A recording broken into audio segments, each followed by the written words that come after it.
Good afternoon students, this is Rajpal in front of you. और आज हम 9th क्लास में हैं। आज का हमारा लेक्चर बड़ा क्लासिकल लेक्चर है गाइज, और बहुत इंपॉर्टेंट कह सकते हैं। ग्राफ के ऊपर बात करेंगे हम। सबसे पहली टाइटल है हमारे पास ग्राफ। बच्चा छोटे क्लासेज में आपने मैथ की टीचर को ग्रीन कलर की लाइन वाले बारीक बारीक लाइन वाले पेज के ऊपर काम करवाते हुए देखा होगा और बोला होगा मैडम ने ये ग्राफ है।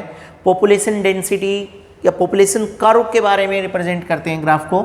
आज हम आपको ग्राफ की डेफिनेशन बता रहे हैं कि actually what you mean by graph, graph का मतलब क्या है।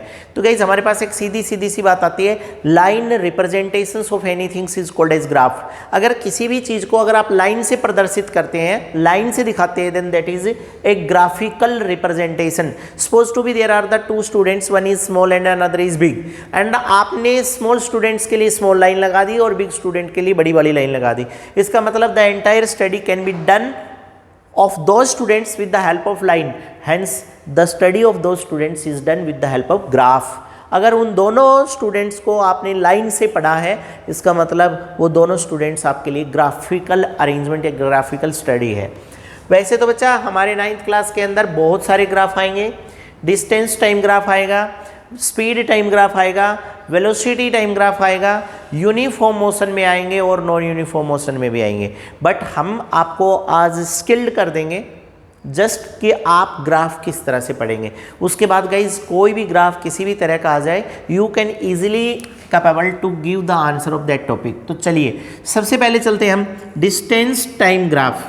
तो बच्चा ग्राफ करने से पहले आप एक बार ग्राफ के फॉर्मेटिंग समझिएगा।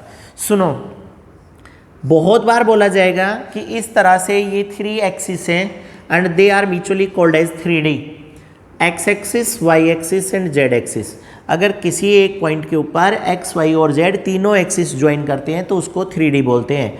अगर एक टाइम में दो एक्सिस, एक्स या वाई, वाई या जेड, जेड या एक्सिस, दो एक्सिस अगर एक साथ जुड़ते हैं तो हम उसको 2D बोलते हैं। एक तो ये 2D और 3D का डिफरेंस। दूसरी बात, अगर कुछ ग्राफ, जैसे आप आगे हायर क्लासेस में जाएंगे तो आपको पता चलेगा कुछ ग्राफ स्पेसिफिक हैं वो 2D में ही बनेंगे, कुछ ग्राफ स्पेसिफिक हैं जो 3D में ही बनेंगे। तो ये 2D और 3D की जो अरेंजिंग है ना, उसका अरेंजमेंट देखो।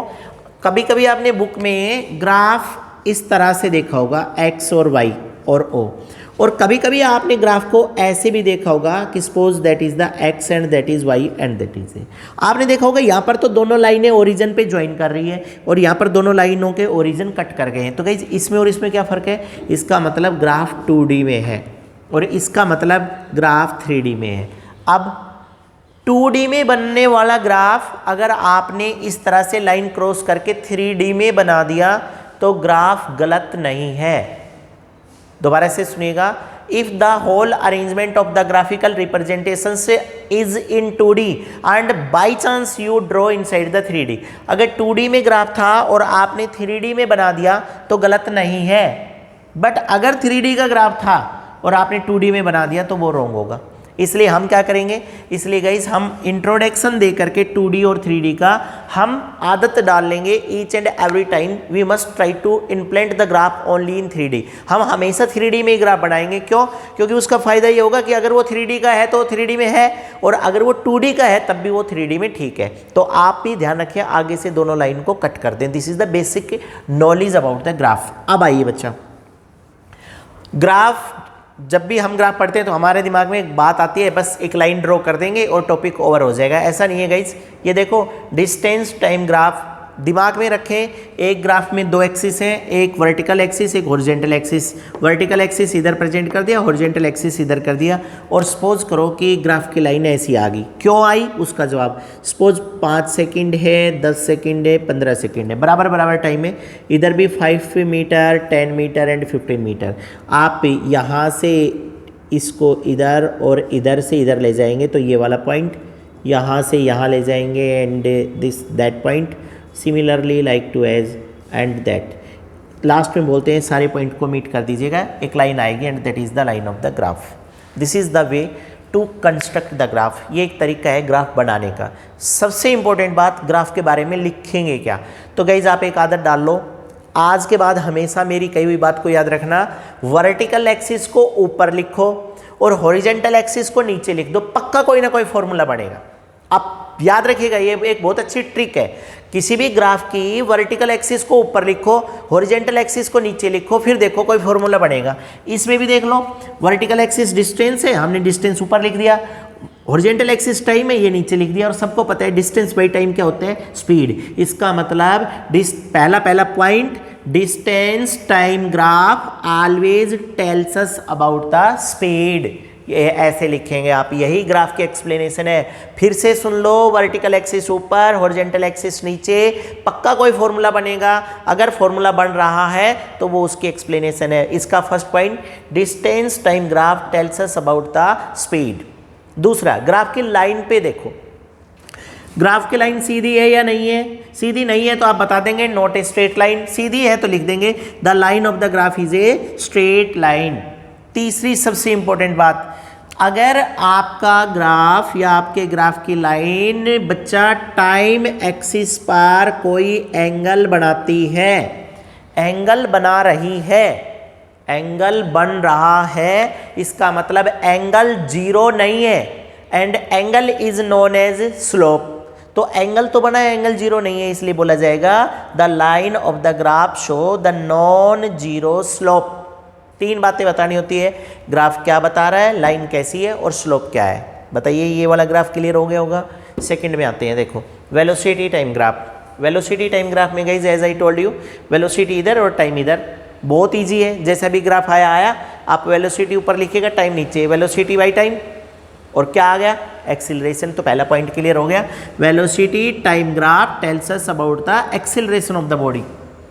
Second, again the line of the graph is the straight line, फिर से एंगल बन रहा है, then it is makes the non zero slope. अब बात आती है सर जीरो स्लोप कैसे होगा, वो भी आ रहे हैं। इस ग्राफ को देखिएगा, यहाँ पर velocity time graph in case of constant velocity, velocity को कांस्टेंट कर दिया गया है, फिक्स है। तो देखो बच्चे, जब टाइम शुरू नहीं हुआ था तब भी आपकी गाड़ी चल रही थी, सपोज 30 किलोमीटर पर आवर से आपकी कार चल रही है।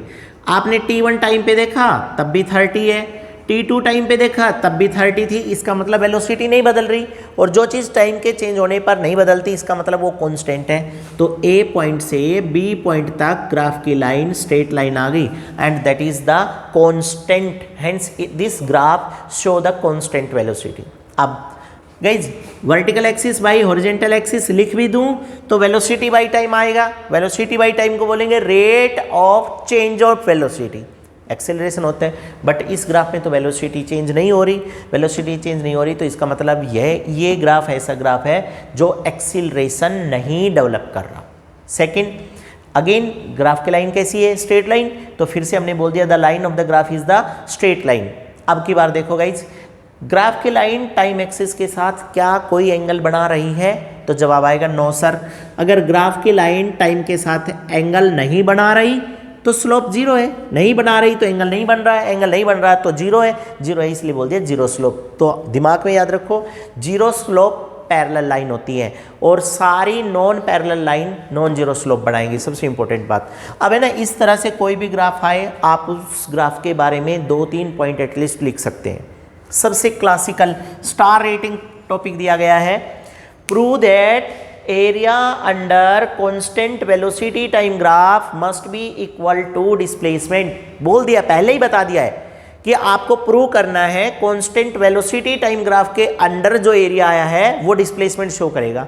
गाइस, ग्राफ फिर से जीरो टाइम पे बॉडी की वेलोसिटी ए तक है, and that is the you, वो 30 भी हो सकती है, 40 भी, जितना भी होगा।